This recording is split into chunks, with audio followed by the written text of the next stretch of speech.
Hi everyone, I'm Asha and I'm going to tell you a little bit about my plurilingual journey. I am a native English speaker.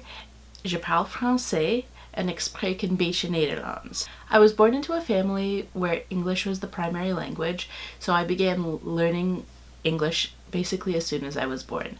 My mom begs to differ and says when she was pregnant, her and my dad would talk to her tummy and I was able to recognize their voices when I was born. I grew up in a household full of books and movies and stories, and that really helped develop my language acquisition in English. As I learned how to read by myself independently, my language acquisition journey continued. Another aspect of my L1 language acquisition was listening and learning a Trinidadian dialect of English from my maternal side of my family. My nanny, and by extension my mum, have a whole host of words and phrases and sayings that originate from the experience of the indentured laborers who were brought from India to Trinidad. And those words are rooted in Bhojpuri and Hindi, and they form a big way of how Trinidadians express themselves. Being Indo-Trinidadian is a big part of my identity, and in the Krasny and Seychar article they quote Pennycook, who says that we perform our identity with our words. That quote really resonated with me because part of my identity comes from these sayings and words from my mom and my grandma, and it's how I express my own identity. While most of these sayings are in English, they differ from the Canadian dialect of English and the academic English we learn in schools. In terms of different languages, I speak French and I speak Dutch. I started learning French in the 4th grade and continue my learning journey to this day. I was in French immersion for a few years prior to switching programs in high school and going on to university. For university, I attended a bilingual campus, and many of my courses were taught in French, and I held a bilingual campus job. The environment and the social aspect of my French learning journey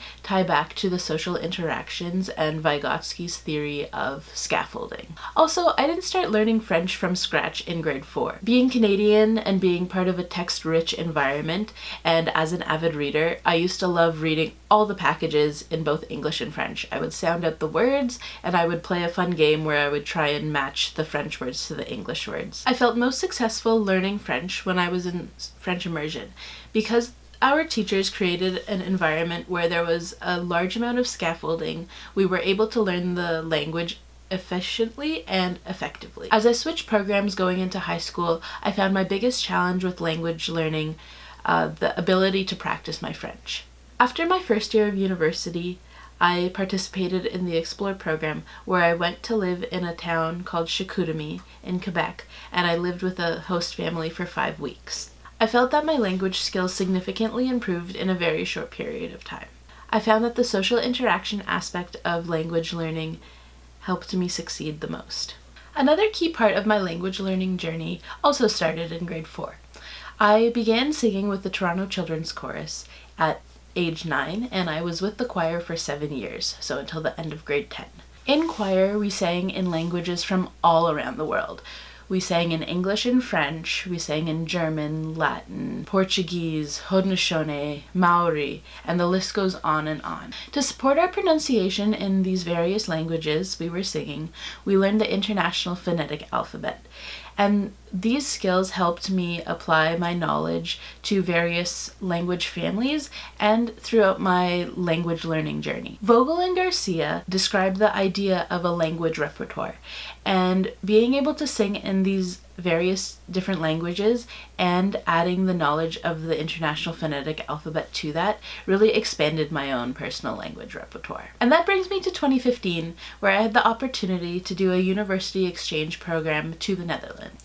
I'm a big believer in learning about the local culture when I travel, so I decided to learn Dutch during my year abroad. The first words I learned were kan sporen bevatten van noten en pinda, which means may contain traces of nuts.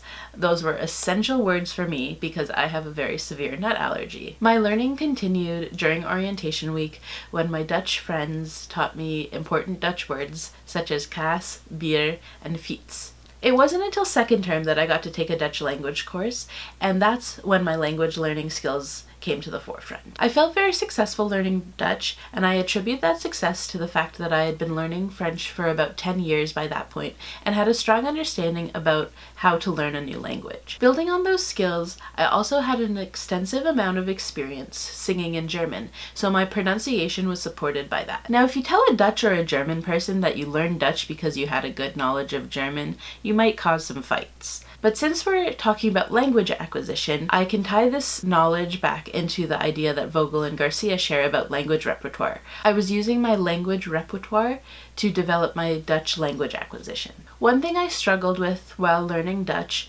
was separating Dutch and French in my brain. The way I had explained it to my friends was that I have two boxes in my brain. One was for English and one was for any other language. I use that analogy to explain why when the lady in the market spoke to me in Dutch, I replied in French because my brain was in overload.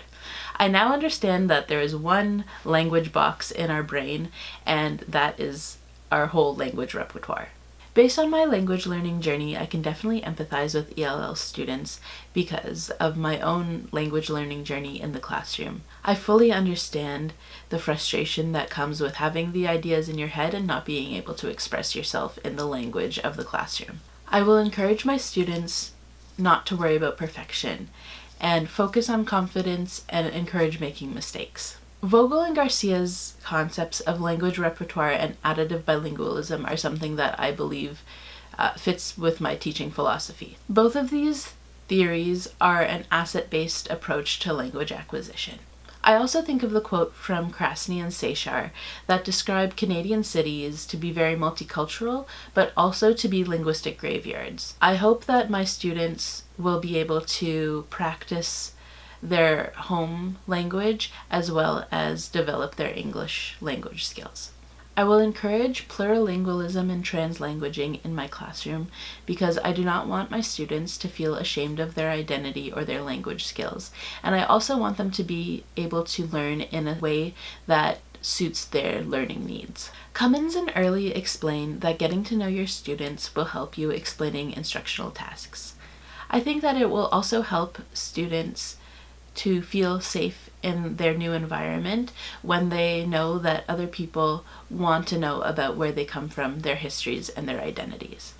By enforcing English-only policies in the classroom, Krasny and Seychar note that this enforces hegemonic linguistic and cultural structures. I agree with Krasny and Seychar, and I believe that English-only policies completely contradict my beliefs and practices of anti-discriminatory education, anti-racist education, and inclusive education. Through this exercise of self-reflection, I will strive to create a classroom environment where all students will succeed no matter their language skills.